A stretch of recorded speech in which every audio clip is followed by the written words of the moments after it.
I will give them something they've never seen before. Hello everybody, welcome back for another boiler retrofit. Today we're going to be ripping out this system here. It's a Lennox cast iron heating boiler and a John Wood domestic hot water tank, and we are currently inside a church. This heats the basement and the upstairs of this actual church. It's a fairly simple system with two zones. Right here you can see they just have two 1-inch zones. One that heats the basement, one that heats the upstairs. It's a weird setup in some ways, but it makes sense. There are two separate pumps here. One's kind of just basically a backup if one fails. And then they go and heat the zone valves. The piping's a bit of a mess, obviously. I mean, it makes sense once you study it and look at it. But the interesting thing too is that this also has a baptistry as well, with a heat exchanger that heats through the coil here and heats the water while they're doing their baptismal, which is actually kind of interesting.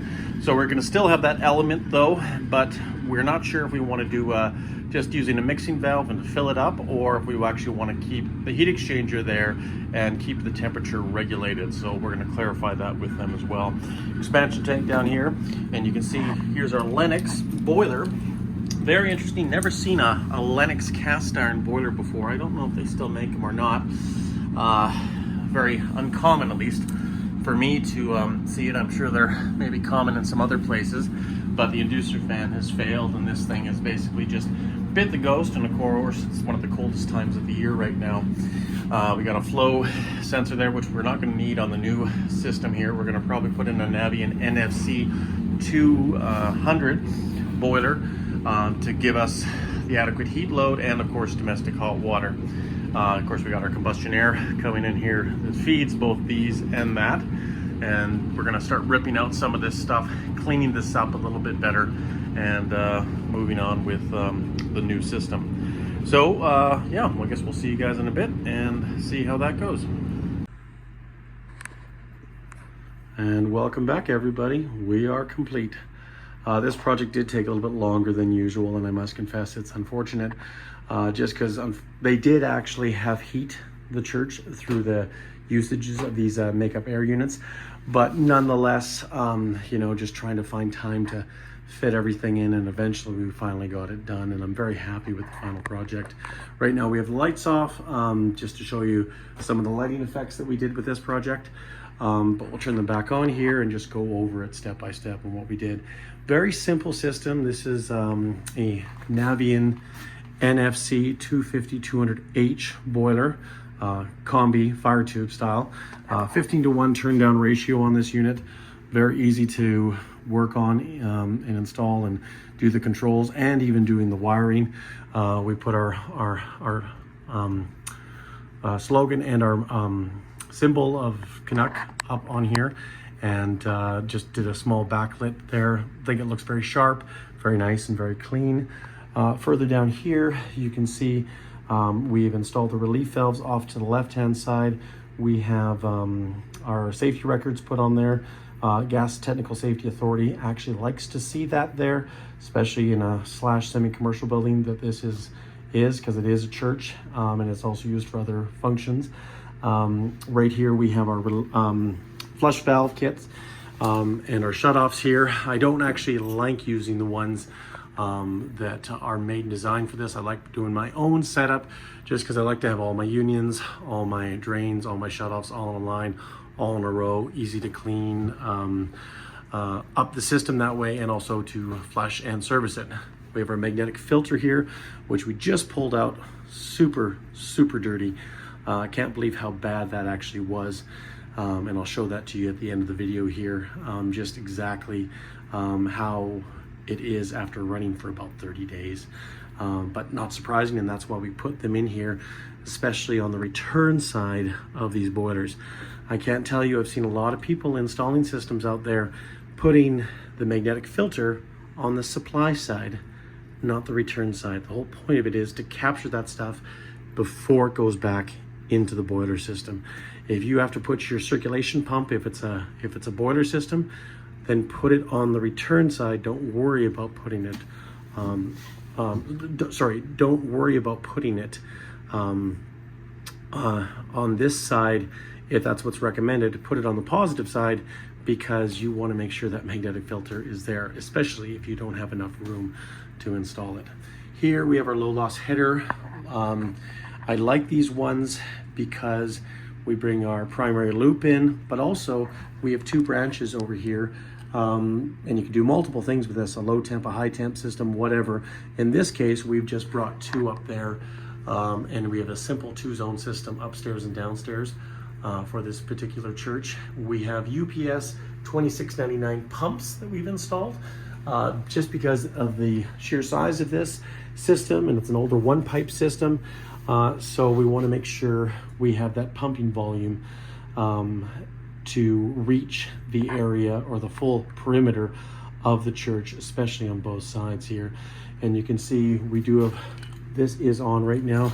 We have a delta differential, if the gauges are fairly accurate, of about 7 PSI. This one right now is not running because we have the same delta P numbers on both sides of the pump. And we have two supplies, and we're going to label these here and here for our customer, let them know which is upstairs, which is downstairs, and returning here which one is downstairs and which one's upstairs. How this system is designed, this one is our upstairs and the return is our upstairs, and then these two close ones here are our downstairs, just the way this system worked out. I like having isolation valves where and if and when we need them, and it's really nice to shut these off, let water flow through here, whether it's through the boiler makeup down there or through a hose bib, and you can flush your system and bring it back here. I can't tell you how many times people comment sometimes on these videos and complain that you use pumps or you charge too much or you put too many valves on. Or whatever the situation is. But at the end of the day, I won't be hearing any complaining when it comes time to service this. And if you can do a system with one less valve, all the power to you. I like to be a little bit redundant so that it's easier for the volunteers of this facility or even our own technicians to come and service it. A valve is a very cheap thing, but it's a very expensive thing if you don't put one in when you should have. This system has been running for, like I say, about a month now, and it seems to be doing very well. We have our hydraulic separator that goes up here that separates some of the water and air through this baffle in here, and then it'll go all the way up here to our service center where a lot of the air is going to escape. And of course we take up our expansion with this EX60 expansion tank. It had to be a little bit bigger just because of the facility size. I think they had originally a 30 on here, so we put this larger one on here just to obviously alleviate any excess pressures. Over here, this is a unique facility because obviously they do baptismals.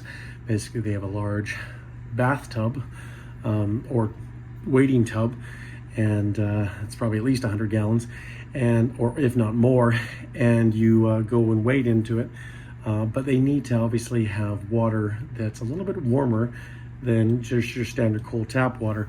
And that's why we put this mixing valve in here, so we can dial in a temperature of whatever degrees they want. If they want to fill this at 120 degrees and wait a few hours for the water to cool, they can do that, depending on what it is, or get closer to the temperature and fill the whole tub up. They couldn't do that before because they had just a standard 40-gallon hot water tank, which is all this facility needs because it's various hand wash basins and whatnot.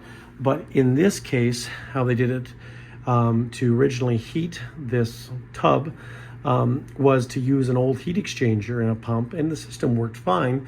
But now that we have the on-demand option, we can literally just use that and fill this up and have hot water, domestic hot water coming out for 45 minutes or an hour or however long it takes to fill that up, and then they can drain it afterwards.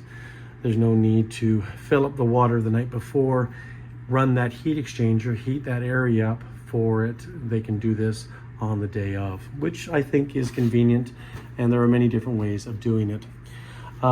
We did our acid neutralizer down here.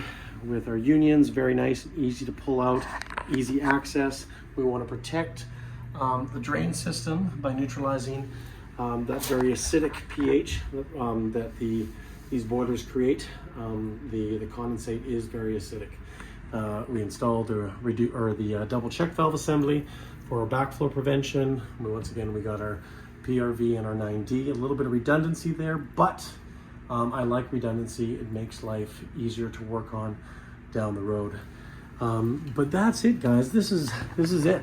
You know, we made sure that we have access with this new back wall. If we need to take this off here, there's a water meter right here around the corner, but also we can take an access panel here off and an access panel here if we need to access or do any drain cleaning. We can take these relief valves off and put our auger there. That's part of being a service plumber in this industry. When you're designing these things, I do care about getting access to areas where you can't get access to, you know, or you should have. And a lot of people, and especially in the new construction trade, do not make those allowances because they don't think about the person down the road.